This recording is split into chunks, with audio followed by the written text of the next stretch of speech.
उपचुनाव है। उपचुनाव में आपने देखा होगा किस तरीके का नंगा नाच इन्होंने पहले उपचुनाव की विधानसभा के चुनाव में करा था। मुझे उम्मीद है अगर ईमानदारी से चुनाव हुआ, जिस तरीके से पहले चुनाव में हुआ है, मीरापुर मीरापुर में और जगहों पे हुआ है, उस तरीके से ना हुआ तो निश्चित देखने को मिल रहा है कि क्या गुटबाजी जो चल रही है पार्टी के अंदर उसको भी देखा जा रहा है, उसको भी संभाला जा रहा है, क्या ऐसा कुछ नहीं? देश के अंदर जो है आपका 37 सीटें समाजवादी पार्टी को देने का काम हुआ, ये पीडीए की देन है। और 7 सीटें जो है कांग्रेस को अलायंस के साथ देने का काम किया है। तो पीडीए अपने आप में एक बहुत बड़ा कार्यक्रम जो आपका ये समझिए। मैं देवत विधानसभा में मौजूद हूँ, बड़गांव है, और आज समाजवादी पार्टी ने पीडीए पर चर्चा की है। कार्तिक राणा भी है, जिलाध्यक्ष भी है। कैसे मान रहे कार्तिक जी, जो आज चर्चा हुई है पीडीए पर, क्या है जोर मार पाएगी अब की बार 27 में? जिस तरीके का कि आज आपने अवाम की भीड़ देखी है, 36 की 36 बिरादरी, चाहे वो कश्यप समाज से हो, चाहे वो दलित समाज से हमारा भाई आता हो, चाहे वो सैनी समाज से हो, चाहे वो अगड़ों में क्षत्रिय समाज से हो, चाहे वो गुजर समाज से हो, चाहे वो मुस्लिम समाज से हो, अगड़ा पिछड़ा दोनों, सभी लोगों ने जिस तरीके की संख्या आज यहाँ पे आई है वो साफ साफ दर्शाती है कि आने वाला समय 2027 माननीय श्री अखिलेश यादव जी का है, समाजवादी पार्टी का समय। आप समाजवादी पार्टी की बात कर रहे हैं, यहाँ पर जो आयोजन देखा गया, यहाँ पर ठाकुर समाज की उपस्थिति कुछ ज्यादा दिखाई दी अन्य समाज की अपेक्षा। देखिए, यहाँ पे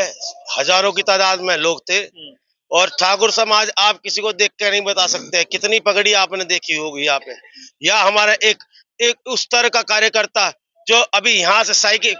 10 किलोमीटर साइकिल चला के, बूथ प्रभारी हमारे बूथ के जो सदस्य है वे लोग साइकिल चला के यहाँ पे आए हैं, जो मेहनत मजदूरी करता है दिन में और शाम को समाजवादी पार्टी का काम कार्य करने का काम करता है, वो कार्यकर्ता हमारा यहाँ है। सैनी समाज से हमारे पास यहाँ पे लोग आए हैं, कश्यप समाज से, जिसे अभी 2 घंटे बाद वो बार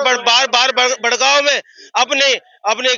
चाट की अपनी उसकी जो सब्जी की रेडी लगाएगा, वो समाज के कार्यकर्ता हमारे साथ जो दबा पिछड़ा और जो शोषित समाज, शोषित लोग हैं किसी भी समाज के, अगड़ा पिछड़ा, वह सब लोग आज कार्यक्रम में हम लोग आने का काम करा है। मिल्कीपुर में भी चुनाव हो रहा है, सभाएं चल रही हैं, क्या मिल्कीपुर को देख पा रहे कि अब की बार मिल्कीपुर आपके हाथ में आ जाएगा जिस प्रकार उसको लेट लतीफ किया गया था?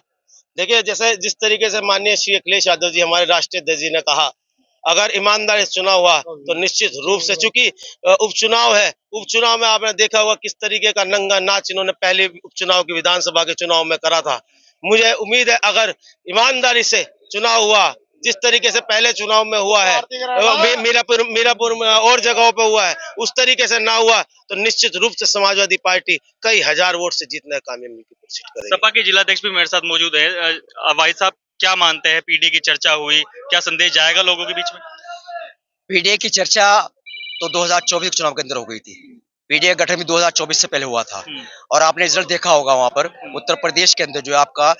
37 सीटें समाजवादी पार्टी को देने का काम हुआ, ये पीडीए की देन है। और 7 सीटें जो है कांग्रेस को अलायंस के साथ देने का काम किया है। तो पीडीए अपने आप में एक बहुत बड़ा कार्यक्रम जो आपका ये समझिए बहुत बड़ा राजनीतिक भी, आपका आर्थिक भी और इसमें लिए आपका सामाजिक भी हिसाब से कार्यक्रम जो ये अग्रणी रहेगा और इसकी भूमिका भी अग्रणी रहेगी। अच्छा,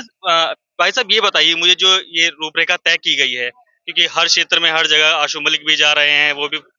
प्रोग्राम कर रहे हैं, पीछे 190 प्रोग्राम आपके वहां पर एरिया में हुआ, इसकी रूपरेखा क्या थी, क्या तय की हुई, किस समय कहाँ होना है, कैसे हो रहा है? देखिए, हमारे जनपद सहारनपुर के 7 विधानसभा है और हमारा 27 जनवरी से लेकर 28 फरवरी तक का कार्यक्रम है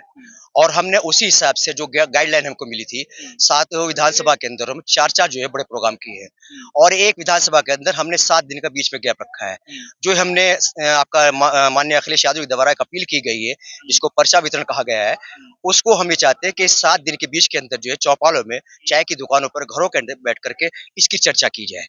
क्योंकि भारतीय जनता पार्टी जो सरकार चला रही है, वो ऐसी सोच के, प्रयुक्तवादी सोच के लोग हैं जो इस समाज को धकेलना चाहती है, पिछड़ा दलित जो है यार और अन्य को, वो नहीं चाहती है कि इसको राजनीतिक हैसियत मिलने का काम हो, आर्थिक इसकी आर्थिक मजबूती हो, वो नहीं चाहती है। इसीलिए जो है अगर हम इसको करें जो है ये पीडीए के लोग जो इकट्ठा हो जाएंगे तो भारतीय जनता पार्टी की उत्तर प्रदेश और देश के अंदर सरकार चली जाएगी। एक आखिरी सवाल आपसे करूंगा, हर पार्टी में